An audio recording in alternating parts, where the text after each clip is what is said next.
नमो लोये सौहरिहन्ताणम् नमो लोये सौहृदानम् नमो लोये सौआयर्याम् नमो लोये सौज्यायाम् नमो लोये सौत्रिकावती सावनम् ओंकारमिन्दु संयुक्त नित्यम् जायन्ति योगिनः कामदम् औषधम् च ओंकाराय नमो नमः मङ्गलम् भगवान् मङ्गलम् गौतमोऽग्नि मङ्गलम् कुन्कुण्डार्यो विजेन्द्रमोसुमङ्गलम् नमः समरिसाराय स्वानुभूत्या चकास्ते स्वभावाय भवाय सर्वाः कृपावलियुतनिदाताय। समयसार भगवान कुंकुंदाचार्य रचित समयसार तथा भगवान अमृतचंद्राचार्य रचित आत्मख्याति टीका कलश सहित એનો સ્વાધ્યાય ચાલે છે। એમાં પરિશિષ્ટમાં 47 શક્તિનો સ્વાધ્યાય આપણે કરી રહ્યા છીએ। 26 શક્તિનો સ્વાધ્યાય કર્યો છે। હવે આજે 27મી શક્તિ अनंत धर्मत्व शक्ति। अनंत धर्मत्व शक्ति अमृतचंद्राचार्य भगवान कहे छे कि विलक्षण अनंत स्वभावोथी भावित एवो एक भाव जेनु लक्षण छे एवी अनंत धर्मत्व शक्ति। शुं कहे छे कि विलक्षण विलक्षण नो अर्थ थाय छे परस्पर भिन्न लक्षणों वाळा। विलक्षण जुदा जुदा भिन्न भिन्न लक्षणों वाळा परस्पर जुदा जुदा भिन्न लक्षणों वाळा एवा अनंत स्वभावोथी। हवे आवा अनंत स्वभावोनुं कारण तो एवा अनंत गुण छे एटले के छे कि परस्पर भिन्न लक्षणों वाळा अनंत गुणोने कारणे जे स्वभाव छे एवा अनंत स्वभावोथी भावित एवो एक भाव जेनु लक्षण छे एवी अनंत धर्मत्व शक्ति। अनंत गुण छे तो अनंत गुणना दरेक गुणना जे लक्षण छे ए प्रमाणे एनो स्वभाव छे एटले के छे कि अनंत स्वभावोथी भावित एवा अनंत स्वभावो जेमां समाया छे एवो एक भाव जेनुं लक्षण छे एवी अनंत धर्मत्व शक्ति। जो आ शक्ति द्वारा पण आत्मा अभेद छे अने एनो स्वभाव छे ए पण एक रूप छे ए वातनो निर्णय थई जाय छे। अनंत गुणो छे अने अनंत गुणोनुं परिणमन छे छतांय जे स्वभाव छे आत्मानो ए एक भाव रूप छे। अनंत गुणोना लक्षणों एमां प्रकाशे छे एनो अनुभव थाय छे छतां ए एक स्वभाव छे एटले एक भाव जेनुं लक्षण छे एवी अनंत धर्मत्व शक्ति। तो एनो विस्तार आपणे गुरुदेव पासेथी समजीए। प्रवचन रत्नाकर भाग 11मो पाना नंबर 132 अनंत धर्मत्व शक्ति। गुरुदेव अहींया समजावता कहे छे कि अहीं अनंत धर्मत्व शब्दमां धर्म शब्दनो अर्थ गुण गुण स्वभावनी वात छे। धर्म एटले जे नित्य अनित्य एक अनेक जे रीते धर्म कहीए छीए ए नहीं। धर्ममां अने गुणमां ए फेर छे कि गुणने पर्याय होय धर्म ने पर्याय न हो। धर्म छे एमां एनो प्रति गुण होय एटले के नित्य छे तो अनित्य छे एक छे तो अनेक छे ए धर्म छे। तो ए व्याख्या आपणे जाणीए छीए। अहींया गुरुदेवे ए स्पष्ट कर्युं के अहींया धर्म कहेता गुण समजवाना। अनंत धर्मत्व शब्दमां धर्म शब्दे गुण स्वभावनी वात छे। नित्य अनित्य आदि जे अपेक्षित धर्मो छे एनी वात नथी। धारयति इति धर्म आत्मद्रव्य जे अनंत गुण स्वभाव ने धारण करे छे ते धर्म छे। अहीं धर्म शब्दे त्रिकाली गुण स्वभाव शक्तिनी वात छे। आत्मामां अनंत शक्ति छे। आत्मामां शक्तिओ छे पण शक्तिओ केटली तो एना उत्तर रूपे हमेशा आपणे अनंत शक्ति एम कहीए छीए। कई रीते अनंत छे એ પણ સમજવાની જરૂર છે. અહીંયા તો 47 શક્તિનું વર્ણન કર્યું છે, અને 47 શક્તિના વર્ણન પછીથી આપણને એ વાતનો ખ્યાલ આવી જાય છે કે અનંત શક્તિ હોવી જ જોઈએ. એ વર્ણનને સમજતા જ એ વાતનો ખ્યાલ આવે કે આવા ગુણ હોવા જોઈએ. કેટલી એ શક્તિ છે કે જેના નામ ન આવે, એના નામ કહી ન શકાય, એટલે એને સંજ્ઞા ન આપી શકાય, છતાંય એવી શક્તિ હોય છે. ગુણમાં એવું જ છે. આપણે જુઓ ને, ગળપણની વાત કરીએ તો કેટલાય પ્રકારના ગળપણ છે, પણ આપણે એક ગળ્યો સ્વાદ એમ જ કહીએ છીએ. વાસ્તવમાં તો એ બધા સ્વાદ તો જુદા જુદા છે ને, એટલે બધાને માટે નામ નથી. ચીકુનો સ્વાદ, પેંડાનો સ્વાદ, બરફીનો સ્વાદ, દાડમનો સ્વાદ, બધા ગળ્યા જ છે, પણ એ ગળ્યામાં ફેર છે ને, એટલે એના નામ ન હોય. એવી રીતે શક્તિમાં પણ એવું બને કે એને માટે આપણી પાસે સંજ્ઞા ન હોય, શબ્દ ન હોય, પણ અંત છે, અને એને તર્ક દ્વારા પણ આપણે સમજી શકીએ એમ છે. કેમ કે આત્માનો જે સ્વભાવ છે, એ સ્વભાવનો વિચાર કરતા એ એક રૂપ સ્વભાવ છે, અને એમ જ એ પરિણમે છે, અનંતકાળ સુધી એમ જ પરિણમે છે, એમ જ રહે છે. અને છતાંય એ સંસારી અવસ્થામાં જાય છે, સંસારી અવસ્થામાં રહે છે, અનંતકાળ વિતાવે છે. એ દરમિયાન જે પર્યાયોમાં જાય છે, એ બધી પર્યાયોમાં એને અનેક પ્રકારના ભાવ થાય છે.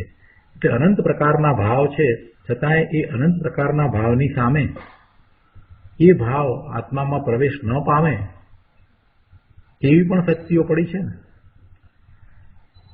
ક્રૂરતાનો ભાવ તો પર્યાયમાં જ રહી જાય, એ ભાવ આત્મામાં ન પ્રવેશ પામે એવું આત્મામાં કંઈક પડ્યું છે ને, એટલે તો અંદર એ પ્રવેશ પામતું નથી ને આત્મા સદાય સિદ્ધ સમાન રહે છે. એટલે જેટલા વિભાવ થઈ શકે, અનંત પ્રકારે વિભાવ થઈ શકે, પણ એ એક પણ વિભાવ અંતરમાં જાય નહીં, અને આત્માનું સ્વરૂપ એવું જ રહે એવી શક્તિઓ પડી હશે ત્યારે ને. અને આ 47નો વિચાર કરીએ એટલે એ પછી નિર્ણય થઈ જાય છે કે આત્મા અનંત ગુણનો પિંડ, અનંત શક્તિનો સમૂહ જ છે. અહીંયા કહે છે કે આત્મામાં શક્તિઓ કેટલી? તો કે અનંત શક્તિ સ્વભાવોથી અભિનંદિત, અભિમંડિત, બે શબ્દ મૂક્યા છે ગુરુદેવે અહીંયા. અનંત શક્તિ અને એવા સ્વભાવથી, અનંત શક્તિ સ્વભાવોથી.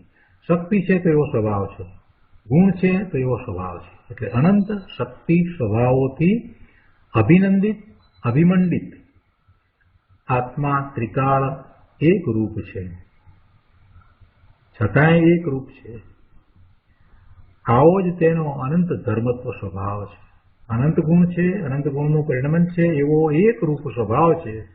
એટલે એ અનંત ધર્મત્વ સ્વભાવ છે. આવા નિજ આત્મદ્રવ્યને દ્રષ્ટિમાં લઈ પરિણમતા તેનું નિર્મળ પરિણમન થાય છે, અને ત્યારે ભેગો આનંદનો અનુભવ થાય છે, તથા આત્મજ્ઞાન પ્રગટ થાય છે.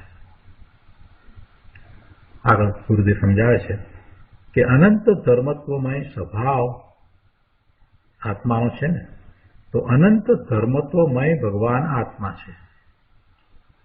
અનંત ધર્મત્વમય ભગવાન આત્મા છે.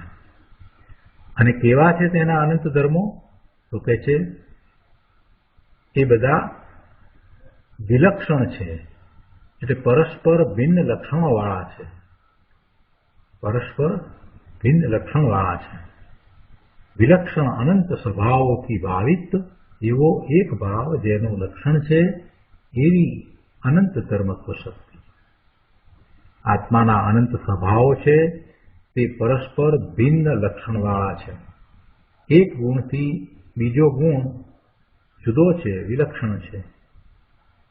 જ્ઞાનનું લક્ષણ જાણવું, જ્ઞાન ગુણ છે એનું લક્ષણ શું? જાણવું. દર્શન ગુણનું લક્ષણ શું? દેખવું.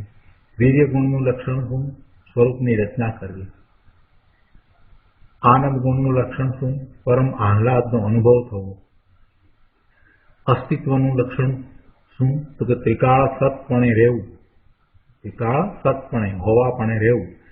એમ પ્રત્યેક અનંત ગુણ, અનંત શક્તિઓ વિલક્ષણ સ્વભાવવાળી છે, જુદા જુદા ભિન્ન ભિન્ન સ્વભાવવાળી છે. કોઈ ગુણનું લક્ષણ કોઈ બીજા અન્ય ગુણમાં જતું નથી, એમાં દેખાતું નથી. કોઈ ગુણનું લક્ષણ કોઈ બીજા અન્ય ગુણમાં જતું નથી, ભળી જતું નથી. જો ભળી જાય તો અનંત સ્વભાવ ગુણ સિદ્ધ ન થાય, તો અનંતપણું રહી શકે નહીં. બે ગુણ મળી જાય અથવા તો એક ગુણનું લક્ષણ બીજા ગુણમાં પણ દેખાય એમ નથી, એમ ન હોય. નહીતર પછી આ અનંતપણું કેવી રીતે સિદ્ધ થશે? એટલે અનંતપણું રહે નહીં. બે ગુણ ભળી જાય એકબીજામાં અથવા તો એક ગુણનું લક્ષણ બીજા ગુણમાં ભળી જાય એમ થતું નથી. કોઈ ગુણનું લક્ષણ કોઈ બીજા ગુણમાં જતું નથી, ભળી જતું નથી. અને જો ભળી જાય તો અનંત સ્વભાવ ગુણ સિદ્ધ ન થાય. આવા અનંત સ્વભાવોથી ભાવિત એવો એક ભાવ જેનું લક્ષણ છે એવી અનંત ધર્મત્વ શક્તિ જીવમાં છે. અનંત ધર્મો વિલક્ષણ હોવા છતાં એક ભાવપણે રહેવાનો આવો ભગવાન આત્માનો અનંત ધર્મત્વ સ્વભાવ છે. ભગવાન આત્માનો એક ભાવપણે રહેવાનો સ્વભાવ છે. ભલે અનંત ગુણ છે અને અનંત ગુણના પરિણમન રૂપ એ એવો સ્વભાવ છે, એટલે અનંત ગુણના લક્ષણો એ સ્વભાવમાં પ્રતિબિંબિત થાય છે, દેખાય છે, પ્રકાશે છે, અનુભવમાં આવે છે. તે છતાં પણ એ સ્વભાવ એ એક સ્વભાવ છે. એટલે એ વાત અહીંયા કરી છે કે અનંત ધર્મો વિલક્ષણ હોવા છતાં એક ભાવપણે રહેવાનો આવો ભગવાન આત્માનો અનંત ધર્મત્વ સ્વભાવ છે. આ વાત થઈ એટલે કોઈએ પ્રશ્ન કર્યો કે હા, પણ આવા અનંત ધર્મો જણાતા તો નથી. આવા અનંત ધર્મો જણાતા તો નથી. ગુરુદેવે ઉત્તર આપ્યો છે કે છદ્મસને ભિન્ન ભિન્નપણે અનંત ધર્મો પ્રત્યક્ષ ન જણાય એ તો ખરું. એ વાત તો બરાબર છે કે છદ્મસને ભિન્ન ભિન્નપણે અનંત ગુણો પ્રત્યક્ષ ન અનુભવમાં આવે, પણ અંતર્મુખ દ્રષ્ટિ વડે અનંત ધર્મોથી અભેદ એક ચિન્માત્ર વસ્તુ આત્માનો અનુભવ અવશ્ય થાય છે. અને તે અનુભવમાં બધાય ધર્મો સમાઈ જાય છે. એવો એ અનુભવ છે. એવડી ભગવાનને અનંત ગુણ પ્રત્યક્ષ ભિન્ન ભિન્નપણે જણાય, પણ છદ્મસ્તને એ અનંત ગુણ ભિન્ન ભિન્નપણે પ્રત્યક્ષ ન જણાય. પણ છતાંય ચોથા ગુણસ્થાનની દશામાં જ્યારે એને નિર્વિકલ્પ ધ્યાનમાં પોતાના સ્વરૂપનો અનુભવ થાય છે, ત્યારે જ્યારે એ અંતર્મુખ દ્રષ્ટિ કરે છે અને એ જે નિર્મળ પરિણામ થાય છે, તો એમાં અનંત ગુણનું એક રૂપ પરિણમન એને અનુભવમાં આવે છે. અંતર્મુખ દ્રષ્ટિ વડે અનંત ધર્મોથી અભેદ એક ચિન્માત્ર વસ્તુ આત્માનો અનુભવ અવશ્ય થાય છે, અને તે અનુભવમાં બધાય ધર્મો સમાઈ જાય છે. એટલે બધાય ગુણો એના લક્ષણો સમાઈ જાય છે. જેમ ઔષધિની એક ગોળીમાં, દવાની ગોળી હોય, એમાં અનેક પ્રકારના ઔષધનો ભેગો સ્વાદ હોય, ઘણી બધી વસ્તુ ભેગી કરવામાં આવી હોય, પણ એ એક ગોળી રૂપે હોય છતાંય. તો તેમ આત્મ વસ્તુના અનુભવમાં અનંત શક્તિઓનો રસ ભેગો હોય છે. એટલે જે ઔષધિની ગોળી છે એમાં અનેક દ્રવ્યો ભેગા કર્યા છે, તો એનો ભેગો એ ઔષધનો સ્વાદ આવે, ગોળીનો સ્વાદ હોય છે. એવી રીતે આત્મ વસ્તુના અનુભવમાં અનંત શક્તિઓનો રસ ભેગો હોય છે. સ્વાનુભવ રસમાં અનંત ગુણોનો રસ સમાય છે. સ્વાનુભૂતિ થાય છે, સ્વરૂપનો અનુભવ થાય છે, તો એમાં એ અનંત ગુણોનો રસ અનુભવમાં આવે છે.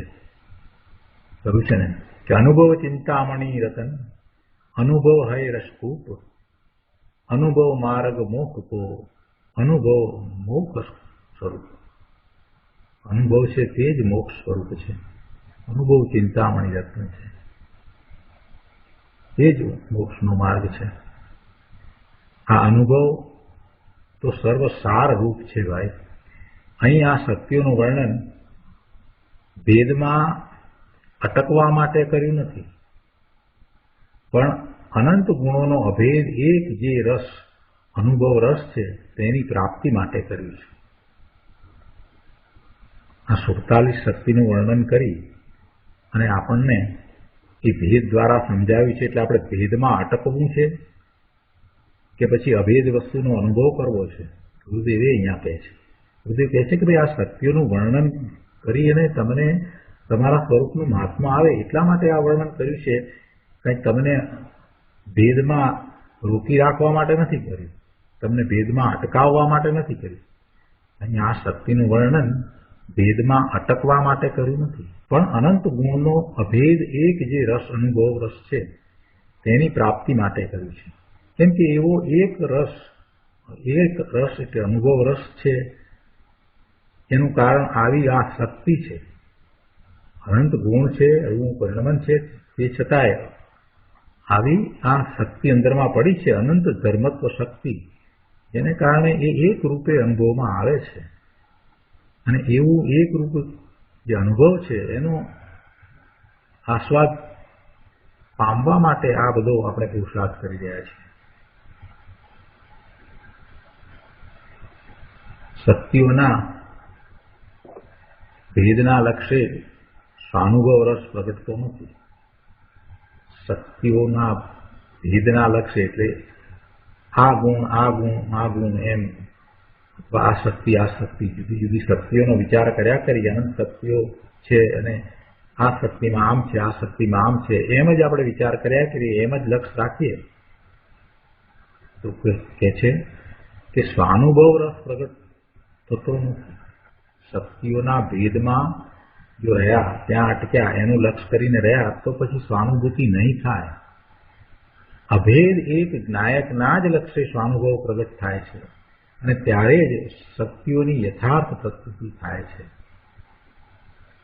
અનંત ગુણના ભિન્ન ભિન્ન લક્ષણ હોવા છતાં આત્મા એમ કહેતા તેમાં બધા ગુણ એક સાથે સમાઈ જાય છે. આત્મા બોલતા અનંત ગુણ એમાં સમાઈ જાય છે. પછી એ વખતે આત્મા કહેતા ભેદનું લક્ષ્ય કરવાની જરૂર નથી કે અનંત ગુણ એવું લક્ષ્ય કરવાની જરૂર નથી. એના સ્થાને અભેદ ભગવાન આત્મા. ગુણની વાત આવે ત્યારે પણ ગુણને સમજવા માટે વિસ્તાર કરીને સમજીએ પછી એ ગુણ કાંઈ જુદા જુદા રહેતા નથી, એ એક રૂપે રહ્યા છે તો એક રૂપ જ છે કે ભગવાન આત્મા અભેદ છે એનું જ લક્ષ્ય થવું જોઈએ. ભેદ પાડીને પેટાભેદ પાડીને વસ્તુના સ્વરૂપને સમજવામાં આવે પણ ખરેખર વસ્તુનું સ્વરૂપ એ ભેદરૂપ છે જ નહીં. વસ્તુનું સ્વરૂપ તો અભેદ જ છે. આ દ્રઢ નિર્ણય કરવો જોઈએ. રોજ સ્વાધ્યાય કરીએ, જુદી જુદી વસ્તુને આપણે જુદી જુદી અપેક્ષાથી સમજીએ એટલે એનો અર્થ એવો નથી થતો કે એમાં ભેદ પડે છે. વસ્તુનું સ્વરૂપ તો અભેદ જ છે. અહીંયા કહે છે કે આત્મા એમ કહેતા તેમાં બધા ગુણ એક સાથે સમાઈ જાય છે. આવા અભેદ એક રૂપ ચિન્માત્ર સ્વરૂપ આત્મામાં અંતર્મુખ થઈ પરિણમતા સ્વાનુભવની દશા પ્રગટ થાય છે અને તેમાં આત્મા અને તેના અનંત ધર્મોની સાચી પ્રતીતિ થાય છે. આવી વાત છે. આગળ 133માં પાના પર કહે છે કે યુક્તિ, આગમ અને અનુભવથી ભગવાન આત્માને તેના અનંત ધર્મોનો યથાર્થ નિર્ણય થાય છે. ભગવાન આત્માનો અને એના અનંત ગુણોનો નિર્ણય થાય છે. કઈ રીતે નિર્ણય થાય છે? યુક્તિ દ્વારા, આગમ દ્વારા અને અનુભવથી.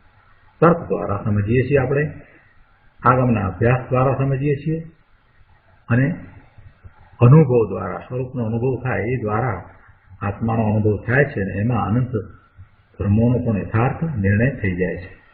પરંતુ જેઓ સ્વસન્મુખ થઈ આત્મ વસ્તુનો નિર્ણય કરતા નથી તેમને અનંત ધર્મોનો નિશ્ચય થતો નથી.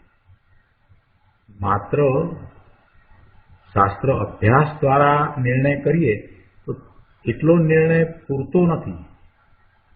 એ નિર્ણય ધારણા જ્ઞાન કહેવાય, પણ એ નિર્ણય અનુભવ વિનાનો છે ત્યાં સુધી એ સમ્યક દ્રષ્ટિ નથી, એનો નિર્ણય સાચો સમ્યક નિર્ણય નથી. એટલે સ્વ સન્મુખ થઈ આત્મવસ્તુનો નિર્ણય કરે ત્યારે અનંત ધર્મોનો એ પાકો નિર્ધાર નિશ્ચય થઈ જાય છે, પોતાના સ્વરૂપનો નિશ્ચય થઈ જાય છે અને એમ સમ્યક દર્શન થાય છે. એ એનો પાકો નિર્ણય છે. અને જેમને એવો સ્વ સન્મુખ થઈ અને આત્મવસ્તુનો નિર્ણય નથી થયો, એવા અનંત ધર્મોનો પણ નિર્ણય નથી થયો, તેમને અનંત શક્તિમય આત્મા ત્રિકાળ વિદ્યમાન હોવા છતાં એમને તો નહીં હોવા બરાબર જ છે. જેમણે અનુભવ્યો નથી એમને પછી ક્યાં આત્મા છે? કેમ કે તેમને સત્યો ઉલ્લસતી નથી, જ્ઞાન ઉલ્લસતું નથી, આનંદ ઉલ્લસતો નથી. આવી વાત છે. એટલે જે સ્વસન્મુખ થઈ અને આત્મવસ્તુનો અનુભવ કરે છે એને એ અનંત શક્તિઓ અંદરમાં ઉલ્લસતી અનુભવમાં આવે છે. એટલે એને એ છે. સિદ્ધાંત અપેક્ષાએ તો આપણે એમ કહીએ કે સર્વ જીવને ત્રિકાળ અનંત શક્તિ પડી છે, પણ એનું લક્ષ્ય જ જે નથી કરતો એને ક્યાં એ છે? સિદ્ધાંતમાં આપણે જે વાત કરીએ છીએ એ સિદ્ધાંત તરીકે, માહિતી તરીકે વાત બરાબર છે, પણ એનો જ્યાં સુધી અનુભવ કરવામાં ના આવે ત્યાં સુધી એને શું છે? એને કાંઈ નથી. જૈન દર્શન એ કંઈ માહિતીરૂપ કે ઉપદેશાત્મક નથી. જૈન દર્શનનું સ્વરૂપ તો અનુભવગમ્ય સ્વરૂપ છે. જૈન દર્શન એ અનુભવનું દર્શન છે. એમાં કંઈ માહિતી અને ઉપદેશ નથી. માહિતી અને ઉપદેશ તો પછી આપણે એમાંથી કાઢીએ છીએ. એવો અનુભવ કરવો છે તો પોતાના સ્વરૂપમાં રહેવું છે તો એને માટે આપણે અભ્યાસ કરીએ છીએ, દ્રવ્યસ્વરૂપનો અભ્યાસ કરીએ છીએ, એટલે એ માહિતી થાય છે. એટલે કંઈ માહિતીરૂપ ધર્મ નથી. અને સાથે સાથે પોતે પોતાના સ્વરૂપમાં સ્થિરતાનો પુરુષાર્થ કરવો છે, એટલે ચારિત્રનો પુરુષાર્થ કરવો છે. એટલે મહાપુરુષોએ જેમણે એવા ચારિત્રને પ્રગટ કર્યું છે આપણને ઉપદેશ દ્વારા સમજ આપે છે કે કેવી રીતે સ્વરૂપમાં સ્થિરતા કરવી. એટલા માટે એ ચરણાનો યોગ છે. ચરણાનો યોગ એ એટલા માટે છે. પણ ચરણાનો યોગ છે એનું તાત્પર્ય પણ શું છે? એનું તાત્પર્ય પણ એ જ છે દ્રવ્યાનું યોગને પ્રગટ કરવો. દ્રવ્યસ્વરૂપના અભ્યાસ દ્વારા પહેલા સમ્યક દર્શન પ્રગટ કરવું અને પછી ચારિત્ર પ્રગટ કરી અને પૂર્ણપણે પોતાના સ્વરૂપને પ્રગટ કરવું. જેવો છે તેવો પોતે પોતાને પર્યાયમાં પ્રાપ્ત થાય છે. પ્રાપ્ત છે તેની પ્રાપ્તિ છે. જે પ્રાપ્ત છે પોતાને અંદરમાં પ્રાપ્ત છે, એ પોતાને બહારમાં એટલે વ્યક્તતા રૂપે પ્રાપ્ત થાય છે. અહીંયા એ વાત કરે છે. સુદેવ કહે છે કે હું તો અનંત ધર્મમય એક ભાવ સ્વરૂપ નાયક માત્ર આત્મા છું. આમ નિર્ણય કરી જ્યાં અંતર્મુખ થયો ત્યાં અંતઃપુરુષાર્થની જાગૃતિપૂર્વક શક્તિઓ પર્યાયમાં ઉલસે છે અને તેનો ભેગો એક રસ સ્વાનુભવમાં એટલે વેદનમાં આવે છે. આનું નામ સમ્યક દર્શન, સમ્યક જ્ઞાન છે અને આ જ મોક્ષનો માર્ગ છે. આ જ નિર્મળ પરિણામ છે અને ત્યાંથી જ ધર્મની શરૂઆત થાય છે. આગળ કહે છે શક્તિ ગુણ તો ત્રિકાળ છે. શક્તિ કહો કે ગુણ કહો, શક્તિ ગુણ એ તો ત્રિકાળ છે અને તેની પર્યાય ક્રમવર્તી પ્રગટ થાય છે. ક્રમે ક્રમે પર્યાય થાય છે. અહીંયા નિર્મળ પર્યાયની વાત છે. શક્તિ છે એના નિર્મળ પરિણામની વાત છે. અહીંયા વિકારી પર્યાયની વાત નથી. એ છે કે આ ક્રમવર્તી પર્યાયો જે નિર્મળ પરિણામો જે થાય છે તે અને અક્રમવર્તી ગુણો એ બધું મળીને આત્મા કયો છે. એટલે એમાં વિકારની વાત નથી. કેમ કે શક્તિ છે તે પણ નિર્મળ છે અને એનું પરિણમન થાય છે તે પણ નિર્મળ પર્યાય છે. એટલે એમાં વિકારને તો કોઈ સ્થાન નથી. શક્તિવાન દ્રવ્ય એ નિર્મળ છે, શુદ્ધ છે, તથા ત્રિકાળી શુદ્ધ દ્રવ્યનું ભાન થતાં એ પર્યાયો પ્રગટ થઈ તે પણ નિર્મળ છે, એટલે એમાં ક્યાંય વિકાર સમાતો નથી, એમાં વિકારને સ્થાન નથી. વિકારનો તો નિર્મળ પર્યાયમાં અભાવ જ છે. નિર્મળ પર્યાયમાં વિકારનો તો અભાવ જ છે. ગુરુદેવ કહે છે કે આનું નામ સ્યાદવાદ આદ અનેકાંત છે. આગળ 5મા પેરેગ્રાફમાં કહે છે, પોતામાં અનંત ધર્મત્વ શક્તિ ત્રિકાળ વિદ્યમાન છે. તેનું પરિણમન પોતાથી થાય છે. પોતામાં નિર્મળ પર્યાયને કરે એવો કર્તા નામનો ગુણ છે. આ અનંત ધર્મત્વ શક્તિ ત્રિકાળ પડી છે તો એનું પરિણમન થાય છે તો એ પોતાથી થાય છે. અને એવી શક્તિનું પરિણમન પોતાથી થાય છે એને અહીંયા સમજાવ્યું છે કે પોતામાં નિર્મળ પર્યાયને કરે એવું કર્તા નામનો ગુણ છે. એટલે પોતે કર્તા થઈ અને એ નિર્મળ પર્યાયને કરે, એટલે પોતામાં નિર્મળ પર્યાયને કરે એવો કર્તા નામનો ગુણ છે.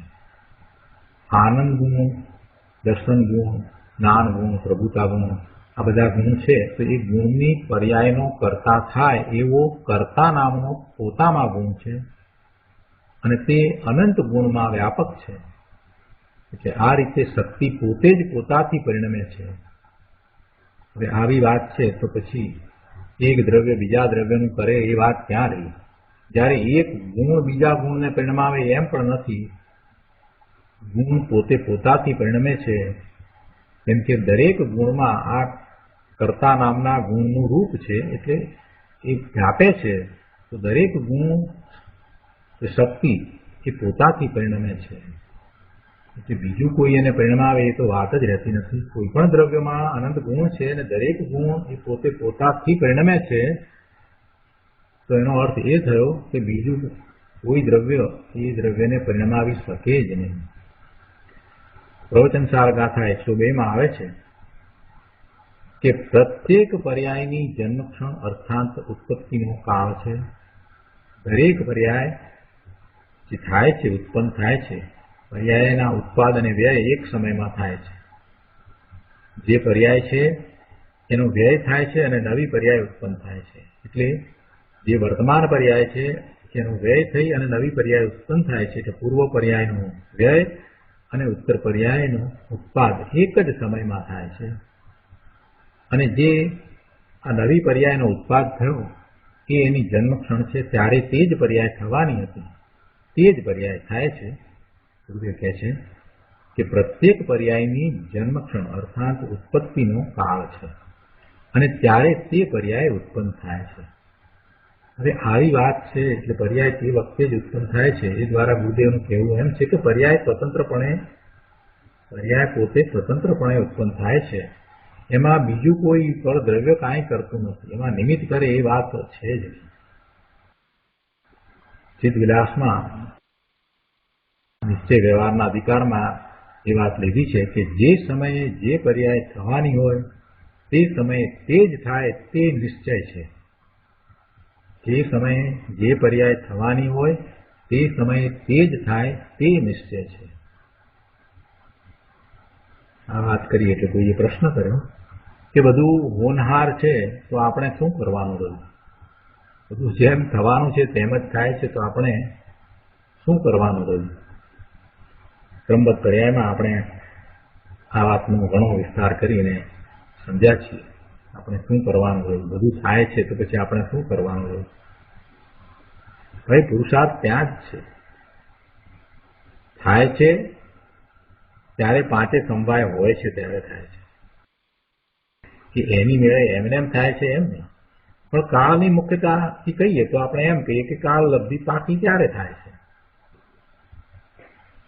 જે થવાની છે એ જ પર્યાય થાય છે, એ નિશ્ચિત પર્યાય છે.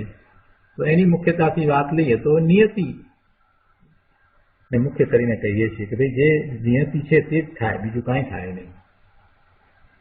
પણ એનો અર્થ એ નથી કે એ વખતે એ કાળ લબ્ધિ પાકી ન હતી કે પુરુષાર્થ ન હતો કે સ્વભાવ ન હતો કે નિમિત્ત એ ન હતા કે એમ નથી. પાંચે પાંચ સમવાય એ વખતે હોય જ છે. પણ તેની મુખ્યતાથી વાત કરીએ છીએ એ પ્રમાણે આપણે એને સમજીએ છીએ, પણ વાસ્તવમાં તો એ વખતે પાંચે સમવાય હોય જ છે. એટલે અહીંયા એમ કહ્યું હોય કે કાળ અવધિ પાકી ત્યારે એ પર્યાય થાય, તો એનો અર્થ એવો નથી થતો કે એમાં પુરુષાર્થ ન હોય. પુરુષાર્થ તો હોય જ. પુરુષાર્થની મુખ્યતાથી વાત કરીએ ત્યારે એમ કહેવામાં આવે કે જ્યારે પુરુષાર્થ એવો ઉપડે ત્યારે એવા પરિણામ થાય. જ્યાં સુધી પુરુષાર્થ ઉપડે નહીં ત્યાં સુધી એવા પરિણામ થાય નહીં. ત્યાં પુરુષાર્થની મુખ્યતાથી વાત કરી. પણ એ વખતે એવો અર્થ નથી થતો કે પુરુષાર્થ છે અને પછી એ વખતે સ્વભાવ નથી કે કાળલબ્ધિ પાકી નથી કે એની જન્મક્ષણ નથી કે નિમિત્ત નથી કે એવો અર્થ નથી થતો. પુરુષાર્થ છે તો પછી કે બધા ઉડી જાય છે એમ નથી. એટલે એકની મુખ્યતાથી વાત કરવામાં આવે. એનો અર્થ એમ ના સમજવો કે એમાં 5 સમવાયને બદલે 2 સમવાય છે કે 3 સમવાય છે એમ નથી. 5 સમવાય હોય જ છે. શેની મુખ્યતાથી વાત કરીએ છીએ એ સમજવાનું છે. એટલે જ્યારે આવી વાત કરે કોઈ કે જે પર્યાય જે સમય થવાની હોય તે સમય થાય જ છે, તો પછી આપણે ક્યાં કરવાનું રહ્યું? ભાઈ ત્યારે એવો તારો પુરુષાર્થ હશે જ, ત્યારે જ એ થશે. એ વખતે પુરુષાર્થ હોય જ. પુરુષાર્થ ન હોય એમ બને જ નહીં. તારા પુરુષાર્થ વિના કાંઈ થતું જ નથી. પણ આ તો દર્શાવવું એ છે કે પર્યાય છે તે ક્રમે થાય છે, એ નિશ્ચિત પર્યાય છે, ભગવાનના જ્ઞાનમાં એ આવ્યું છે. અને એવો નિર્ણય થતા એનું લક્ષ્ય પોતાના સ્વરૂપ તરફ જાય છે. કેમ કે એવો નિર્ણય થાય છે, ક્રમબદ્ધ પર્યાયનો નિર્ણય થાય છે, તો પછી અકર્તા ભાવ આવે છે. અકર્તા ભાવ આવતા બહારમાં કાંઈ કરવાનું નથી, પરનું હું કાંઈ કરી શકતો નથી એની દ્રઢતા થતા એ સ્વરૂપ તરફ વળે છે. એટલે જેને એવો ક્રમબદ્ધ પર્યાયનો નિર્ણય થયો છે એને તો આવો પ્રશ્ન થાય નહીં. એનું લક્ષ્ય તો સ્વરૂપ તરફ વળેલું જ હોય. જેને ક્રમબદ્ધ પર્યાયનો નિર્ણય નથી થયો એ આવા પ્રશ્ન કરે છે. જેને પાંચે સમવાય સમજાયા નથી એ આવા પ્રશ્ન કરે. એટલે ગુરુદેવે એ વાતને બહુ અહીંયા ટૂંકમાં સમજાવી છે, પણ ક્રમબદ્ધ પર્યાયમાં એનો ઘણો વિસ્તાર થયો છે. ગુરુદેવે એના ઉપર ઘણી વાત કરી છે કે તમે આ પ્રશ્ન પૂછ્યો છો તે ક્યાં ઉભા રહીને પ્રશ્ન પૂછો છો? તમને ક્યાં ક્રમબદ્ધ પર્યાયનો નિર્ણય થયો છે? જો તમને ક્રમબદ્ધ પર્યાયનો નિર્ણય થયો હોત તો પછી તમારી દ્રષ્ટિ તો સ્વરૂપ તરફ હોત. અહીંયા કહે છે કે બધું હોનહાર છે, તો આપણે શું કરવાનું રહ્યું? એના ઉત્તરમાં ગુરુદેવ કહે છે કે કાંઈ જ નહીં. શું કરવાનું રહ્યું? કાંઈ જ નહીં. પણ હોનહારનો નિર્ણય ક્યારે થાય? ત્રિકાળી એક જ્ઞાયક ભાવ સન્મુખનો અંતઃપુરુષાર્થ કરે ત્યારે હોનહારનો સાચો નિર્ણય થાય છે. થવાવાળી પર્યાય તો તે જ સમયે થવા કાળે જ થાય છે, પણ તે હોનહાર એ જ પર્યાય થવાની હતી તે જ થઈ એટલે હોનહાર. તો એવો હોનહારનો નિર્ણય દ્રવ્ય સન્મુખની દ્રષ્ટિના પુરુષાર્થથી થાય છે. આવો હોનહારનો નિર્ણય કે જે થવાની છે તે જ પર્યાય થાય છે, તો એવો નિર્ણય સ્વરૂપની દ્રષ્ટિ કરતા દ્રવ્ય સન્મુખ થતા એવો પુરુષાર્થ કરતા થાય છે. ત્યાં સુધી ક્યાં એવો નિર્ણય થાય છે? અને આ તો કરવાનું છે. શું કરવાનું છે? દ્રવ્ય સન્મુખની દ્રષ્ટિનો પુરુષાર્થ કરવાનો છે. ગુરુદેવે વધારે એનો વિસ્તાર કર્યો છે. પહેલા પણ આ વાત આવી છે, પણ આજે આપણે લઈએ છીએ. એ છે કે અમારે સંપ્રદાયમાં સંવંત 1972માં આ પ્રશ્ને ખૂબ ચર્ચા થયેલી. એમના જે ગુરુભાઈ હતા એમની સાથે ઘણી ચર્ચા થતી. પ્રશ્ન એમ થયેલો કે ભગવાને કેવળ જ્ઞાનમાં દીઠું હશે એમ થશે, આપણો પુરુષાર્થ શું કામ કરી શકે? આવું એમના ગુરુભાઈ કહેતા. શું કહેતા? કે ભગવાને કેવળ જ્ઞાનમાં દીઠું હશે એમ થશે, આપણો પુરુષાર્થ શું કામ કરી શકે? તો આ વાત વારંવાર કહેતા. અને ગુરુદેવને એ વાત બિલકુલ બરાબર લાગતી નહીં. એ વખતે પણ એમનો ગુરુદેવનો ઉઘાડ એવો હતો કે પૂર્વનું બધું લઈને આવ્યા હતા ને, એટલે ગુરુદેવ કહે છે કે અમે 2 વર્ષ આવી વાત સાંભળી, પણ પછી એક દિવસ તો બહુ ખટક્યું. એમને ખટકતું હતું, કાયમ ખટકતું હતું કે આવું ન હોય. આપણો પુરુષાર્થ શું કામ કરી શકે આવી વાત હોતી હશે? આવી વાત હોય જ નહીં. એટલે ગુરુદેવ કહે છે કે અમે 2 વર્ષ આવી વાત સાંભળી, પણ અમને આ વાત ખટકતી હતી. તો અમે ત્યારે કહેલું કે ભગવાને કેવળ જ્ઞાનમાં દીઠું છે એમ થશે, એ વાત તો એમ જ બરાબર છે. પણ કેવળ જ્ઞાનનું સ્વરૂપ શું છે એનું શ્રદ્ધાન છે કે નહીં? તમને કેવળીની શ્રદ્ધા છે અને એવું કેવળ જ્ઞાન હોય છે એની તમને શ્રદ્ધા છે? એટલે ગુરુભાઈને એમણે એવો સામો પ્રશ્ન કર્યો કે કેવળીના જ્ઞાનમાં ભગવાને જેમ જોયું હશે એમ જ થશે, એટલે કેવળીના જ્ઞાનમાં જે વાત આવી છે એમ જ થશે, એ વાત બરાબર. પણ તમને એવા કેવળીની અને એમના કેવળ જ્ઞાનની શ્રદ્ધા છે? કેવળ જ્ઞાનનું સ્વરૂપ શું છે એ જાણી અને એની તમને યથાર્થ શ્રદ્ધા થઈ છે? જેને તેવી કેવળ જ્ઞાનની, સર્વજ્ઞની અને સર્વજ્ઞતાની શ્રદ્ધા થઈ હોય એને તો બહુ સહેલું થઈ જાય છે કે સર્વજ્ઞતાની શ્રદ્ધા જ્યારે થાય તો પછી સર્વજ્ઞના જ્ઞાનમાં જે આવે એ વાત બરાબર સત્ય હોય. એટલે સર્વજ્ઞનું જ્ઞાન ક્યારેય ખોટું પડે નહીં. સર્વજ્ઞ બધાને જાણે, અને બધાને જાણે તો શું જાણે કે કોઈ પણ પદાર્થની 3 કાળની બધી પર્યાયને જાણે.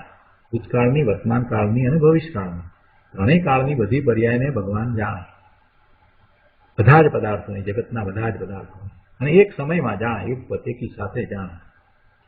આવું કેવળ જ્ઞાન. હવે આવી સર્વજ્ઞતા જેને સ્વીકાર થયો હોય એને તો ક્રમબદ્ધ પર્યાયનો સ્વીકાર થઈ જ જાય. એટલે કે ભગવાન જાણે, જે પર્યાયો થઈ નથી એને જાણે, એનો અર્થ એમ છે કે એ પર્યાયો નક્કી હોવી જ જોઈએ, પર્યાયો નિશ્ચિત હોવી જ જોઈએ. અને જેને એવો નિર્ણય થાય કે પર્યાયો નક્કી હોવી જોઈએ, નિશ્ચિત હોવી જોઈએ, એનો કાળ અને ક્રમ બંને નિશ્ચિત હોવા જ જોઈએ, તો જ સર્વજ્ઞ જાણે. જો એમાં ફેરફારને સ્થાન હોય તો પછી સર્વજ્ઞ કેવી રીતે જાણે? સર્વજ્ઞ જાણેલું ખોટું પડી શકે. એટલે સર્વજ્ઞ જાણે છે અને એ જ પ્રમાણે થાય છે, તો એનો અર્થ કે બધું નિશ્ચિત હોય. અને નિશ્ચિત હોય એનો અર્થ એ થયો કે પર્યાયનો ક્રમ, કાળ બધું નિશ્ચિત છે. તો ક્રમબદ્ધ પર્યાયનો એને તો નિર્ણય થઈ ગયો. અને જેને ક્રમબદ્ધ પર્યાયનો નિર્ણય થાય એને તો પછી પરનું કરતા પણ છૂટી જાય, એને તો અકર્તા ભાવ આવે અને એનું લક્ષ્ય તો સ્વરૂપ તરફ જાય, એ તો સ્વરૂપ તરફ વળી જાય. તો એને પછી અમારો પુરુષાર્થ શું કામ કરી શકે એવો શંકાનો પ્રશ્ન જ ઉત્પન્ન ન થાય, એવી શંકા જ ન થાય. આપણો પુરુષાર્થ શું કામ કરે એવો પ્રશ્ન જ ન થાય.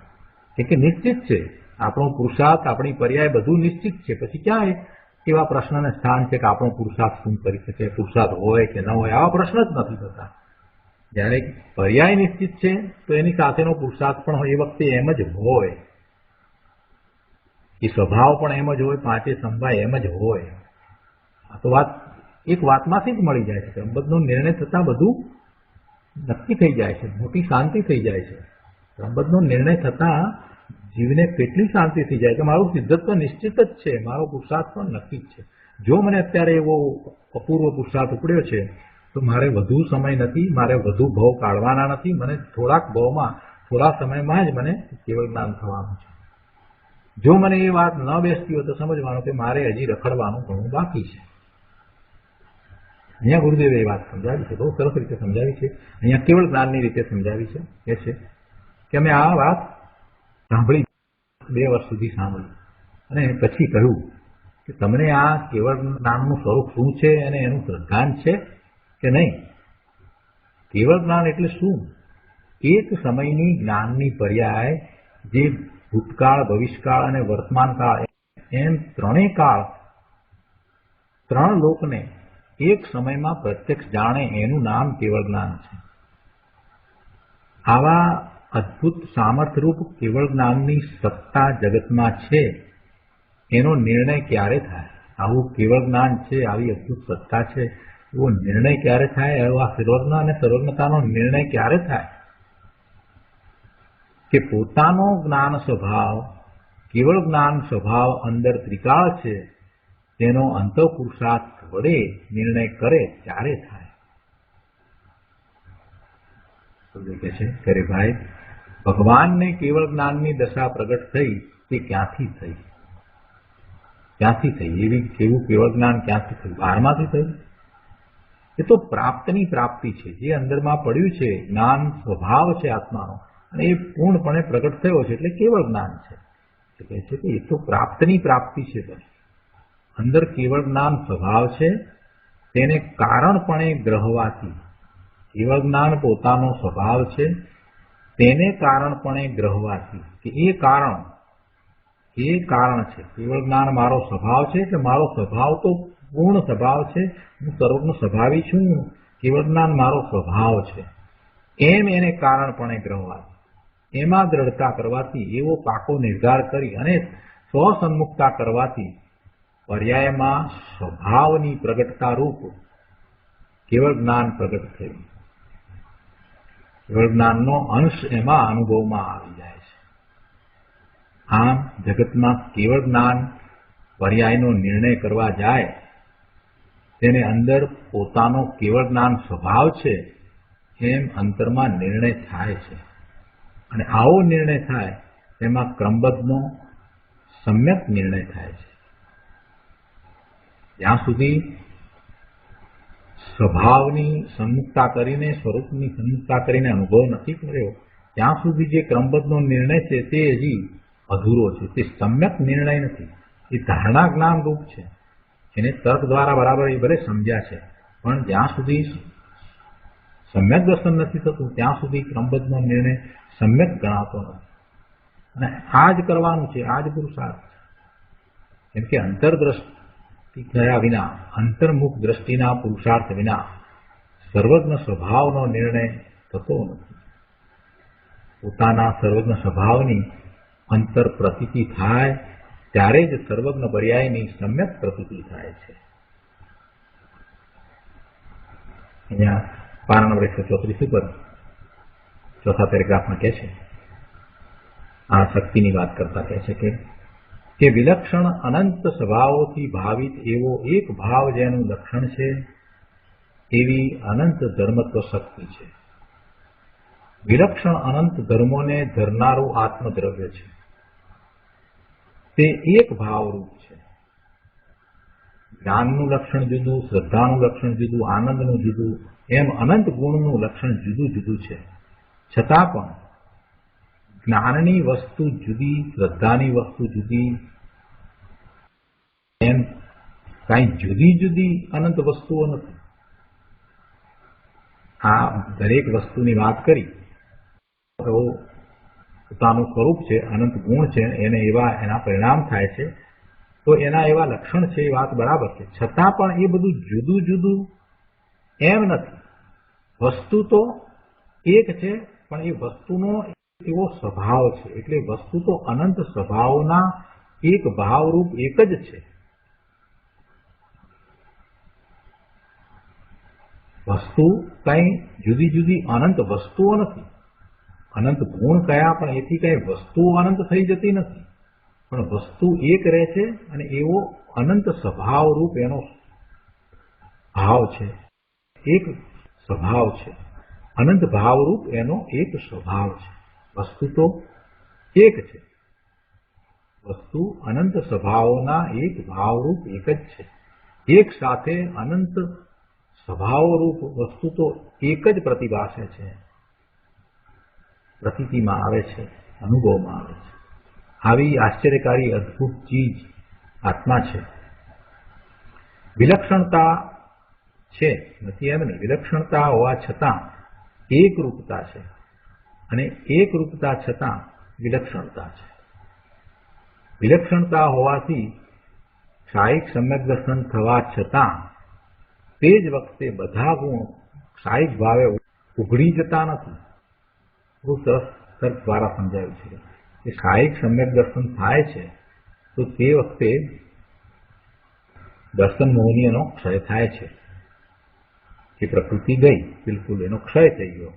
એટલે એ ક્ષાયિક સમ્યક દર્શન થાય છે, છતાં તે જ વખતે બધા ગુણ ક્ષાયિક ભાવે ઉઘડી જતા નથી. શું કહે છે કે વિલક્ષણતા છે અને એકરૂપતા પણ છે. અને વિલક્ષણતા હોવાથી ક્ષાયિક સમ્યક દર્શન થવા વખતે તે વખતે એ બધા ગુણ છે એમાં એવો ક્ષાયિક ભાવ દેખાઈ જાય એમ થતું નહીં. ક્ષાયિક સમ્યક દર્શન થયું છે તો ક્ષય એ દર્શન મોહનીયનો થયો છે. એટલે બધા ગુણો કોઈ એક ક્ષાયિક ભાવે ઉઘડી જતા નથી, પૂર્ણપણે ખીલી જતા નથી. અને વસ્તુપણે એકરૂપતા હોવાથી વસ્તુના આશ્રયે પરિણમન થતા બધા ગુણોનો એક અંશ નિર્મળ ખીલી જાય છે.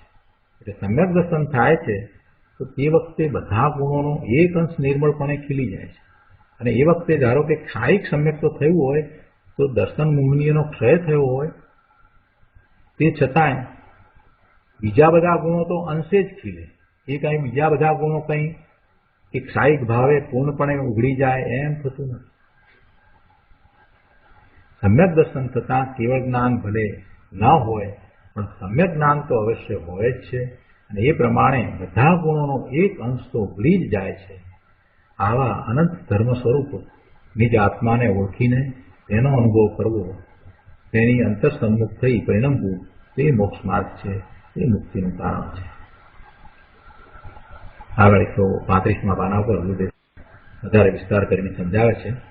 બીજા પેરેગ્રાફમાં કહે છે કે સમયસાર 5મી ગાથામાં કહ્યું છે ને કે તમ યત યતમ દાયેહમ અપણો સવિહ હવેણ જદી દાયે જ પ્રમાણમ ચુપ્પે જ છલમ જ ચિત્તવ્ય. એનો અર્થ છે, આચાર્ય ભગવાને કહ્યું છે કે ભગવાન સર્વજ્ઞ દેવની દિવ્ય ધ્વનિમાં પોતાના સ્વભાવથી એકત્વ અને રાગ આદિ વિકારથી વિભક્ત એવું ભગવાન આત્માનું સ્વરૂપ આવ્યું છે. એકત્વ વિભક્ત સ્વરૂપ આત્માનું છે.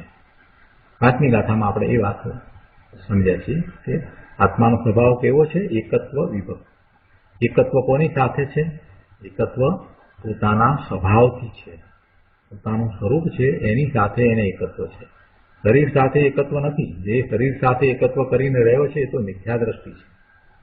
સ્વભાવથી એકત્વ અને આ શુભાશુભ ભાવ, રાગાદિના ભાવ, એ વિકારી ભાવ, એનાથી વિભક્ત એવું ભગવાન આત્માનું સ્વરૂપ છે. અને એવું જ અમે પ્રત્યક્ષ અનુભવ કરી જાણ્યું છે. કોણ કહે છે? આચાર્ય ભગવાન કહે છે કે આવું આત્માનું સ્વરૂપ છે અને એવું અમે પ્રત્યક્ષ અનુભવ દ્વારા જાણ્યું છે. માટે હે શિષ્ય, તું અનુભવમાં સ્વસંવેદન વડે પ્રમાણ કર. તને અમારી વાત સમજાઈ હશે અને એ વાત દ્રવ્યસૂચના અભ્યાસ દ્વારા બરાબર ખ્યાલમાં આવી છે. છતાં પણ અમને અનુભવ થયો છે માટે તું માની નહીં લે, પણ તું એને પ્રમાણ કર. તો કઈ રીતે પ્રમાણ કર? તો કે અનુભવમાં સ્વસંવેદન વડે એને પ્રમાણ કર કે વસ્તુનું સ્વરૂપ એકત્વ વિભક્ત છે.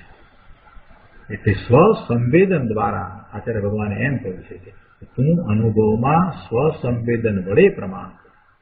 કહે છે કે જો આમ સ્વસંવેદનમાં ભગવાન આત્મા રાગથી ભિન્ન એકત્વ વિભક્ત સ્વરૂપ અનુભવાય છે. આત્મા જ્ઞાન સ્વરૂપ છે, તે જ્ઞાનથી પ્રાપ્ત થાય છે. વળી તે આનંદ સ્વરૂપ છે, તેથી આનંદની પર્યાયથી તે પ્રાપ્ત થાય છે. પ્રભુત્વ શક્તિથી આત્મા ભર્યો પડ્યો છે તો પ્રભુત્વની પર્યાયથી તેની પ્રભુતાનું ભાન થાય છે. આત્મા અકર્તૃત્વ શક્તિથી ભર્યો છે, તેથી પર્યાયમાં રાગના અકર્તાપણે અને જ્ઞાનના કર્તાપણે તે અનુભવાય છે. રાગનો અકર્તા, એમ કહેતા સ્થિરતા ભાવનો કર્તા પોતાનો જ્ઞાન સ્વભાવ છે, તો જ્ઞાનના કર્તાપણે તે અનુભવાય છે. અભોક્તૃત્વ નામનો આત્માનો ગુણ છે, તો રાગનું અભોક્તૃત્વ, રાગનું નહીં ભોગવવાપણું અને આનંદના ભોગવવાપણાથી આખું દ્રવ્ય અભોક્તા સ્વરૂપ અનુભવાય છે. આવી વાત છે. એટલે એકરૂપ અનુભવની અંદર આ જે વાત કરી એ બધી અંદર સમાય છે, એવો અનુભવ થાય છે. અહીંયા 135મા પાના ઉપર જ 5મા પેરેગ્રાફમાં કહે છે કે અહીં શક્તિના વર્ણનમાં શક્તિને ધરનારું દ્રવ્ય તે પવિત્ર છે. પવિત્ર છે એટલે એમાં કોઈ મલિનતા નથી, એ શુદ્ધ છે, નિર્મળ છે. અને એટલે ગુણો પણ નિર્મળ છે, શક્તિ પણ પવિત્ર છે, અને તેની પરિણતિ પણ એટલે પર્યાય પણ પવિત્ર છે એટલે નિર્મળ છે. નિર્મળ પર્યાયને જ અહીં શક્તિની પર્યાય ગણવામાં આવી છે. શુભાશુભ રાગનો અને વિકારનો જેમાં અભાવ છે એવી આ નિર્મળ પર્યાય છે. એ નિર્મળ પર્યાયની જ અહીંયા વાત લેવામાં આવી છે. એટલે ગુરુદેવ કહે છે કે આ નિર્મળ પર્યાયને જ અહીં શક્તિની પર્યાય ગણવામાં આવી છે. એ જ શક્તિની પર્યાય છે, અને શુભાશુભ રાગનો વિકારનો તેમાં અભાવ છે, અને આનું નામ અનેકાંત. શુભાશુભ રાગનો અભાવ અને નિર્મળ પરિણામો છે એનો સદભાવ છે. આત્માની અંદર ગુણો નિર્મળ છે એટલે દ્રવ્ય નિર્મળ છે, અને એમાં આ નિર્મળ પરિણામ છે એનો સદભાવ છે, અને આ વિકારી પરિણામ છે એનો અભાવ છે. આમ અનેકાંત છે. દરેક જગ્યાએ ગુરુદેવે અનેકાંત સમજાવ્યું છે, કેમ કે પરિશિષ્ટની શરૂઆત જ અનેકાંતથી કરી છે. અનેકાંત સમજાવવા માટે આચાર્ય ભગવાને પેલા કેટલાક કળશ કયા અને તે પછીથી આ સંસારિક શક્તિનું વર્ણન કરી રહ્યા છે. આગળ કહે છે અહીંયા કે ભાઈ એક એક શક્તિના પરિણમનમાં વ્યવહારનો અને રાગનો અભાવ છે. આ અનેકાંત છે, અને આ ખ્યાલમાં રાખવા જેવી વાત છે. શું ખ્યાલમાં રાખવા જેવી વાત છે?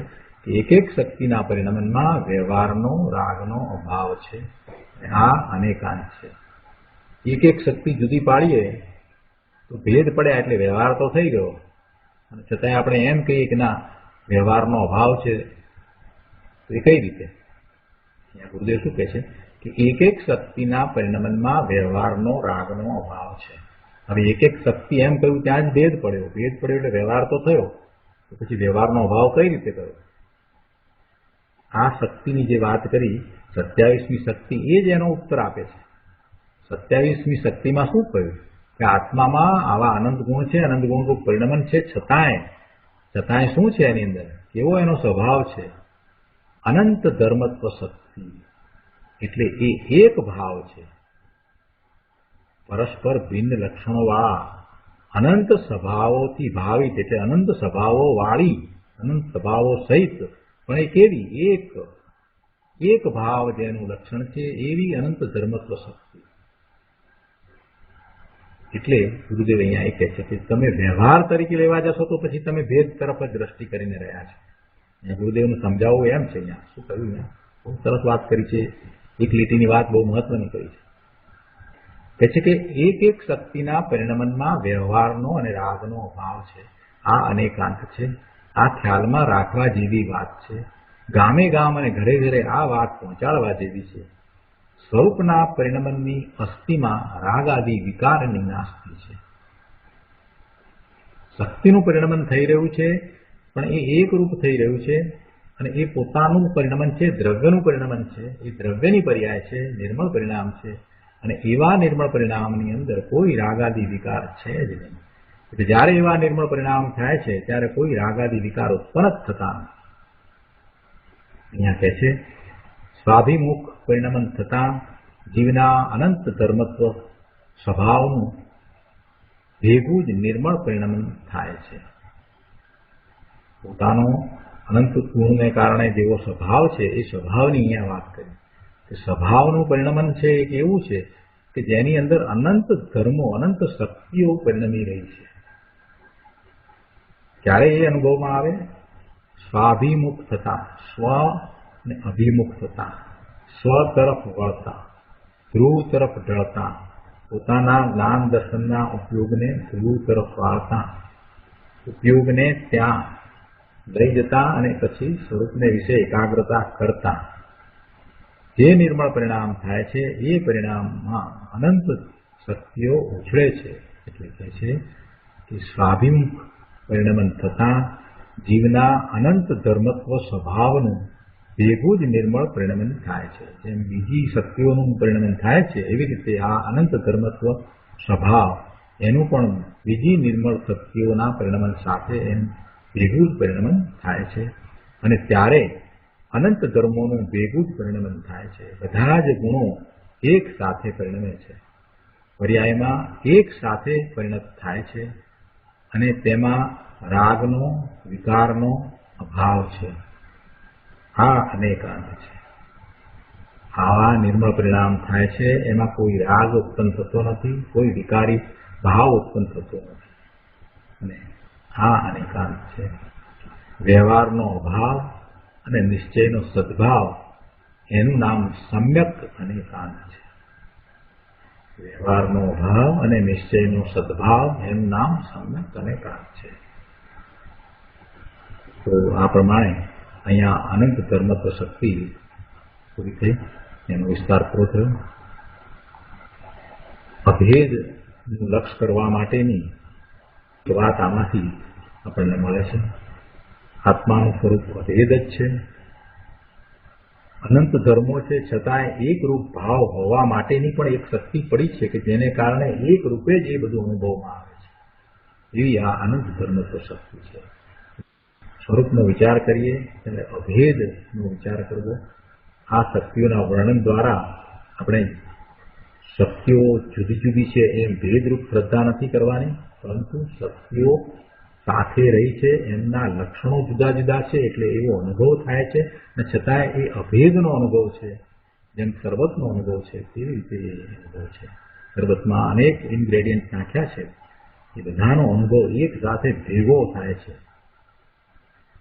એની અંદર ખાંડ છે, લીંબુ છે, કેસર છે, બદામ છે, હરિયાળી છે, જે કંઈ નાખ્યું છે એ બધાનો સ્વાદ એક રૂપે આવે છે.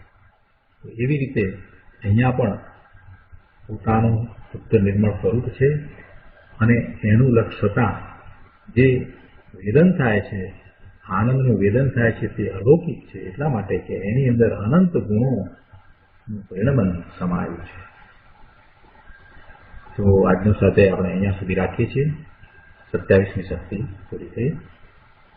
હવે સુખધામ બોલીએ.